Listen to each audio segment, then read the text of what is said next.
Ces trois aliments vous détruisent à petit feu parce qu'ils vont affecter un organe majeur. J'ai nommé ici le foie. Donc, dans cette vidéo, je vous fais découvrir trois aliments que vous consommez régulièrement et qui est en train de vous conduire lentement vers la tombe. C'est en exclusivité sur Nutrition TV.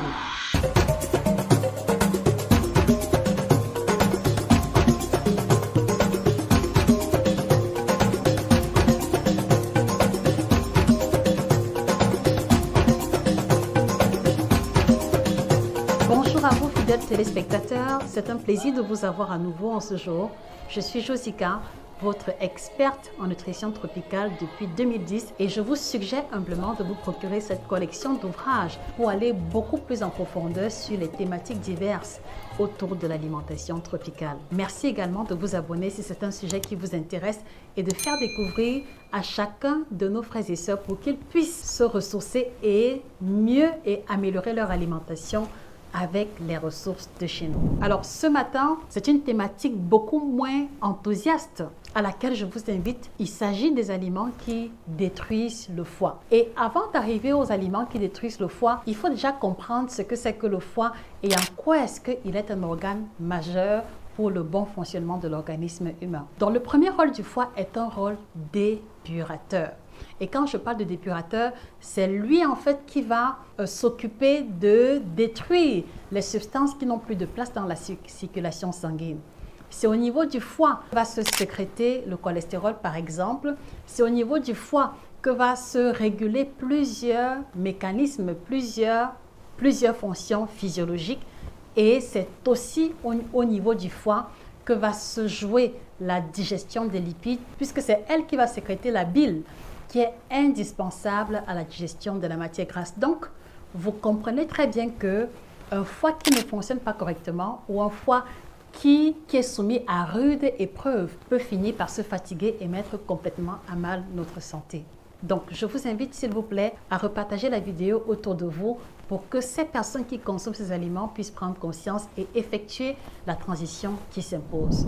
Alors, le premier aliment qui est problématique et qui va surprendre beaucoup d'entre vous, il s'agit des boissons gazeuses.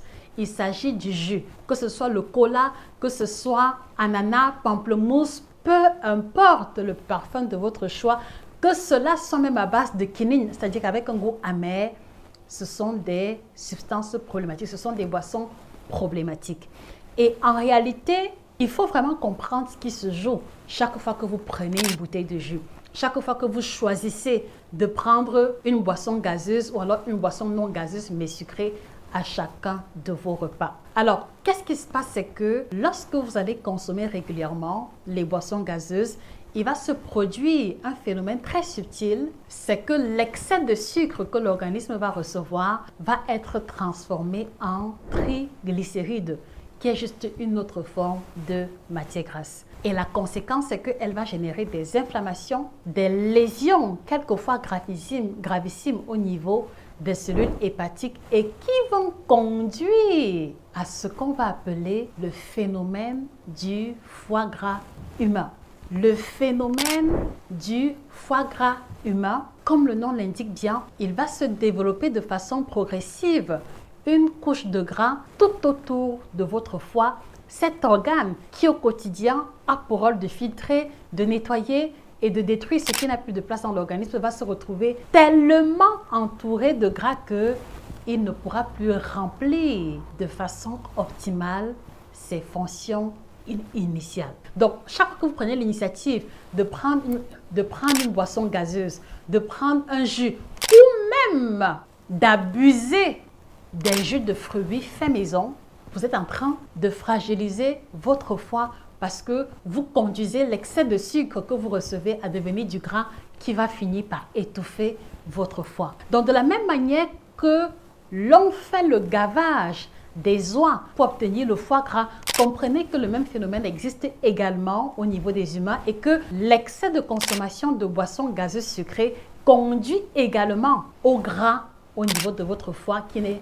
qu'on va appeler le phénomène du foie gras humain et ses problématiques. Donc voilà déjà le premier élément sur lequel je veux attirer votre attention. Et la question que je voudrais vous poser, quelle est votre fréquence hebdomadaire de consommation des boissons gazeuses? La question ne vise aucunement un jugement, c'est juste pour prendre connaissance et éventuellement vous proposer du contenu en retour pour corriger ce problème. Donc, quelle est votre fréquence de consommation? Merci de nous l'indiquer en commentaire. La seconde classe alimentaire, le second groupe alimentaire qui est problématique, et je sais que c'est là que nous n'allons pas nous entendre, mais c'est de bonne guerre. Il s'agit de tout aliment raffiné ou exagérément sucré. Et quand je parle d'aliments raffinés, c'est les aliments qui présentent une coloration beaucoup trop blanche. Le riz blanc, le riz brisure, le couscous tamisé, le couscous concassé tamisé en grande quantité, le pain de mie, le pain blanc, les gaufres, les crêpes, les gâteaux, les cakes. La liste est exhaustive et je voudrais que vous m'aidiez à la compléter. Le pain blanc en fait partie. Les viennoiseries en fait également partie. C'est problématique. Et avant de me demander pourquoi c'est problématique, c'est le même phénomène que l'on va observer avec la consommation de boissons gazeuses.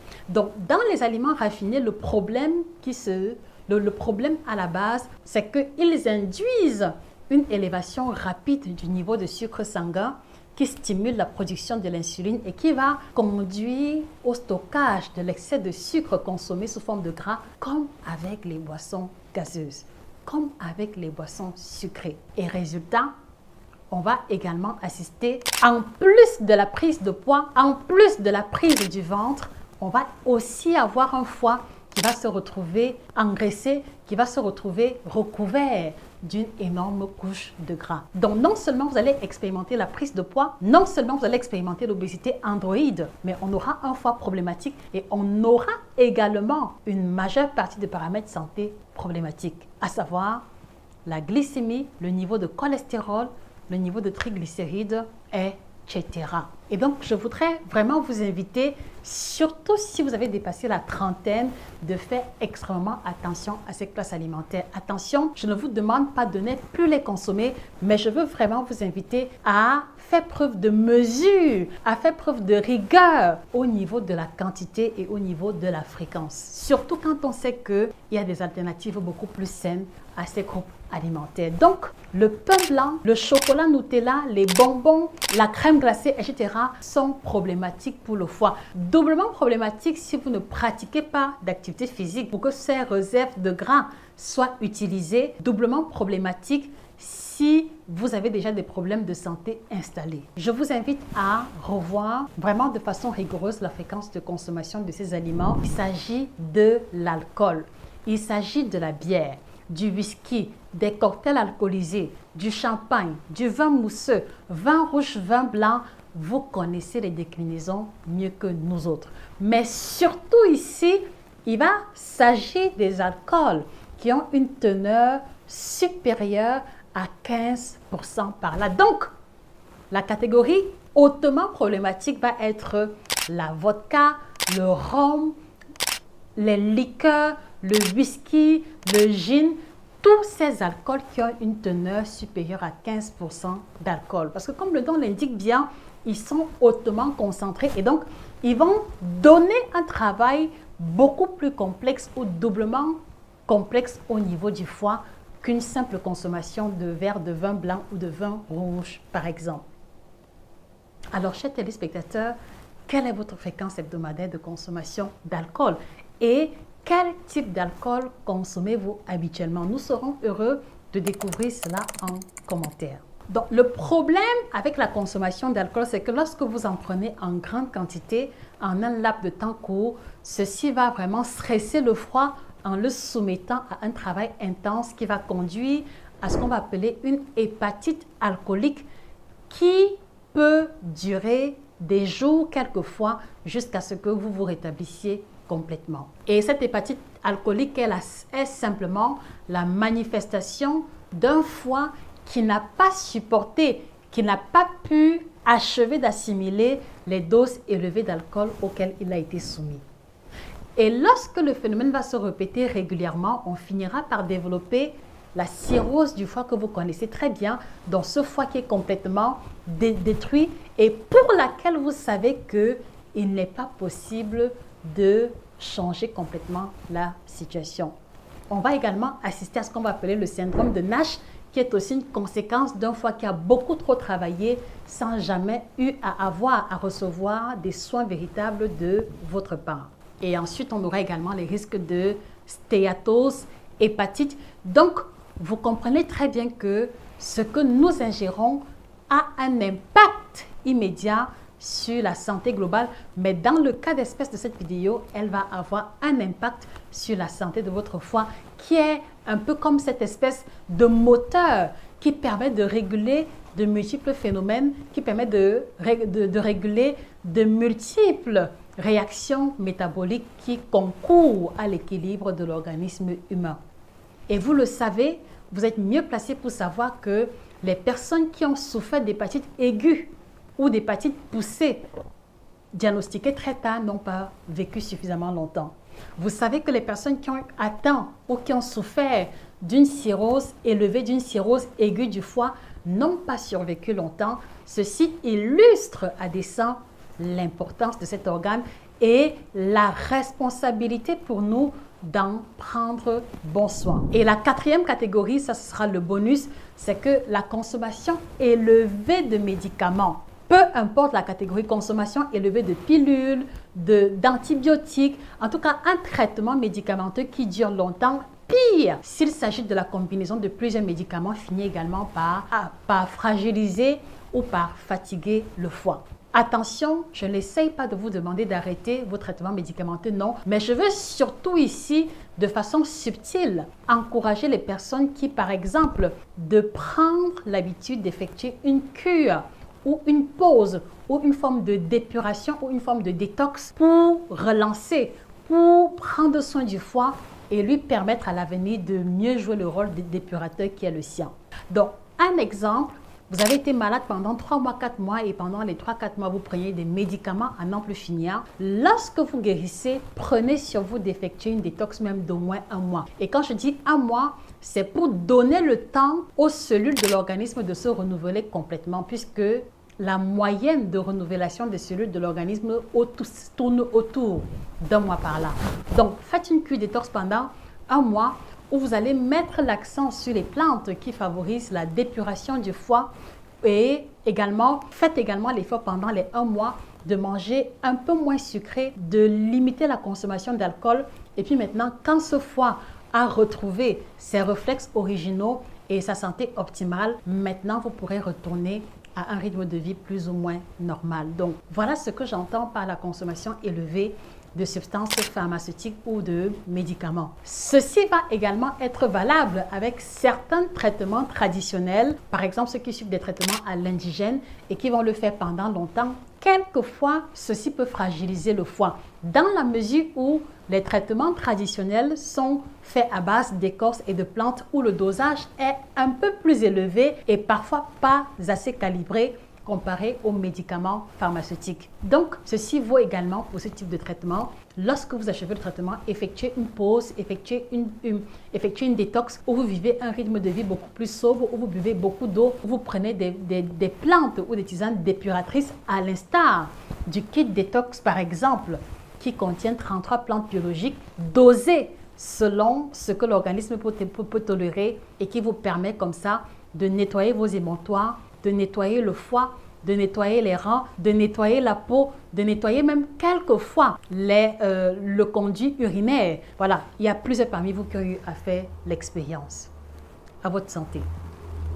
Donc, on retient que après un long traitement médicamenteux ou alors après un long traitement à l'indigène, il est important de faire une pause et de laisser le foie se reposer en faisant des cures ou en mangeant beaucoup plus sobrement. Et je peux vous garantir que en commençant à devenir rigoureux sur cette catégorie de substances, vous allez observer une différence parce que quelquefois, il y a plein de manifestations, plein de symptômes que nous portons avec vous qui traduisent un foie qui est surchargé. Ceci me permet comme ça d'introduire la prochaine vidéo de la chaîne qui va vous indiquer les signes qui montre que votre foie est surchargé. Donc, pour ne pas la rater, je vous invite à vous abonner et activer la clochette de notification où on verra aussi les plantes africaines qui permettent de nettoyer le foie de façon naturelle.